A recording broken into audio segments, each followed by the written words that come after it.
Potential energy का। ठीक है,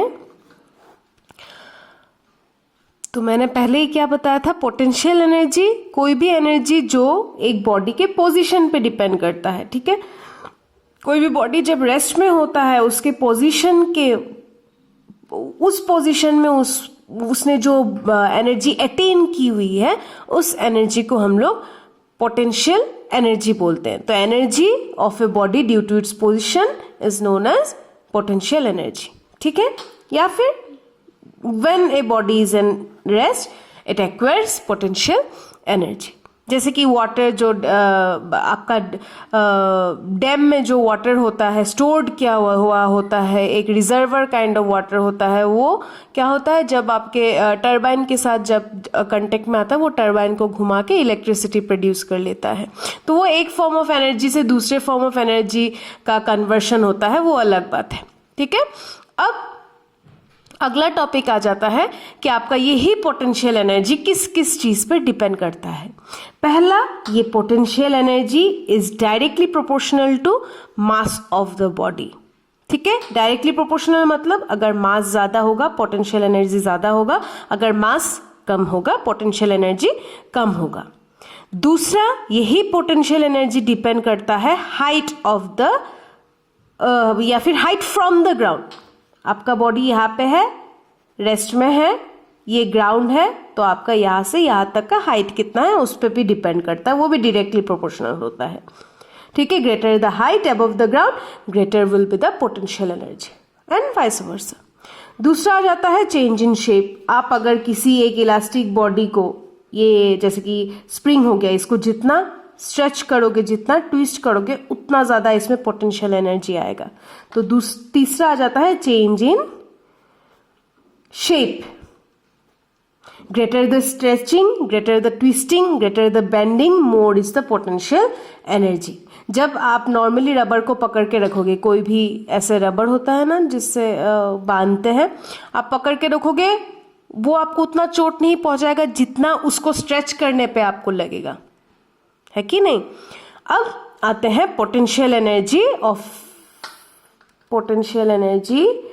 of an object on A height.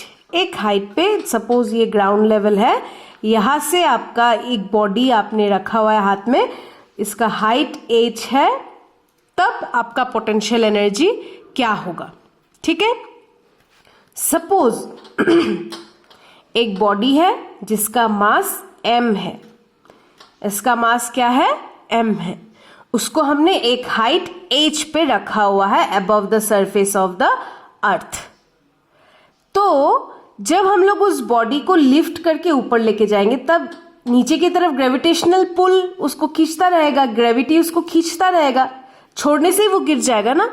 The moment हम छोड़ेंगे इसका मतलब मोशन आ गया, काइनेटिक एनर्जी हो गया।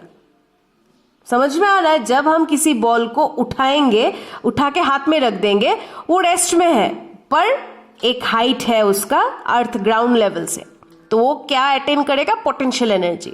द मोमेंट हम उसको हाथ से छोड़ देंगे उसमें मोशन आ जाएगा और वही पोटेंशियल एनर्जी तब क्या हो जाएगा, काइनेटिक एनर्जी में बदल जाएगा। तो ये चीज हम लोग अगले वीडियो में पढ़ेंगे। अब तक के लिए जब आपके हाथ में कोई भी एक मास m का है और वो ग्राउंड लेवल से हाइट h में होगा, तब आपका वो बॉडी पोटेंशियल एनर्जी एक्वायर करेगा, है कि नहीं। तो अब उस पोटेंशियल एनर्जी का वैल्यू कैसे निकालते हैं, डिराइवेशन देख लो। हम लोग को पता है कि वर्क डन इक्वल्स टू क्या है, F इंटू एस, ये आपको पता है। हम लोगों ने force and laws of motion chapter में क्या पढ़ा था, F equals to ma, second law of motion, second law of motion से F इक्वल्स टू m है पढ़ा था। अब जब भी ग्रेविटी आ जाता है तब हम लोग क्या एक्सेलरेशन ड्यू टू ग्रेविटी को ला सकते हैं, F इक्वल्स टू mg आ गया। अब देखो वर्क डन क्या होता है, वर्क डन विल बी क्या होगा, F की जगह हम लोग mg बिठा सकते हैं, F की जगह हम लोग mg बिठा सकते हैं। और डिस्प्लेसमेंट, डिस्प्लेसमेंट तो ग्राउंड लेवल से कितना हो रहा है, तो ग्राउंड लेवल से हाइट h का डिस्प्लेसमेंट हो रहा है। पहले इनिशियली इस पोजीशन में था, इस पोजीशन से सीधा यहाँ पे चला गया, तो कितना डिस्प्लेसमेंट हुआ, हाइट h का, तो m इंटू जी इंटू H।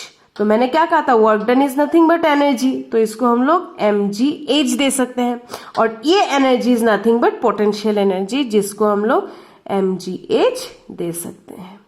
ये दोनों डिराइवेशन बहुत इंपॉर्टेंट है। इस चैप्टर में टोटल 3 डिराइवेशन है जो तीनों के तीनों इंपॉर्टेंट है, लेकिन काइनेटिक एनर्जी वाला डिराइवेशन या फिर थर्ड वाला डिराइवेशन जो मैं आपको अगले क्लास में पढ़ाऊंगी, क्योंकि आप लोग का एग्जाम चल रहा है इसलिए मैं पूरा बस वही टॉपिक बचा हुआ है अभी, ठीक है। वो टॉपिक थोड़ा सा लंबा भी है, उसको मैं अलग से पढ़ाऊंगी आप लोग। क्लियर?